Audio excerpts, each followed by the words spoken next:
In its most simple and basic form, MATLAB can be used as an advanced scientific calculator. MATLAB is equipped with all the standard arithmetic operations, for instance addition, subtraction, multiplication, and division. We can also use powers, so exponentiation. For instance, if we want to calculate the second power of 3 squared, we can use this hat operator that indicates that we want to raise 3 to the power 2, and the outcome will obviously be 9. MATLAB follows the basic rules of the order of operations, and we can also use brackets. So for instance, if we want to calculate 4 plus 10 divided by 2, this will yield 14 divided by 2 is 7. So all this is pretty basic and straightforward.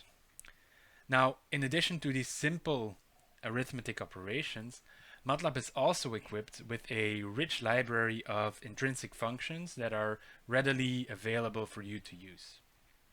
For instance, if we want to calculate the square root of a number, for instance the square root of 9, we can use the sqrt function and call it with an argument 9. The outcome, if we press enter, will obviously be 3. Other examples of such functions are, for instance, the absolute value function, the absolute value of minus 10, which would obviously be 10, or a lot of trigonometric functions, for instance, the sine of 10, where the argument should be in radians, will give us this numerical answer.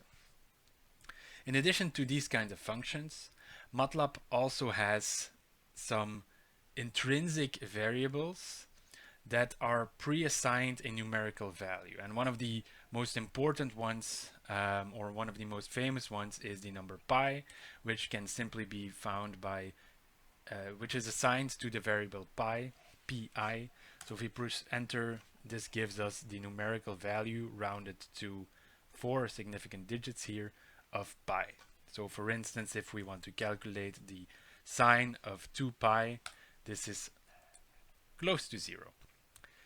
Now, if you want to use a certain function but are not completely sure how, you can use the MATLAB help or the MATLAB documentation. And this can be invoked by typing help and then the name of your function. So let's say we want more information on the sine function. We press help sin. So the sine function, the description is that this is the sine of the argument in radians, and this is how you should use it.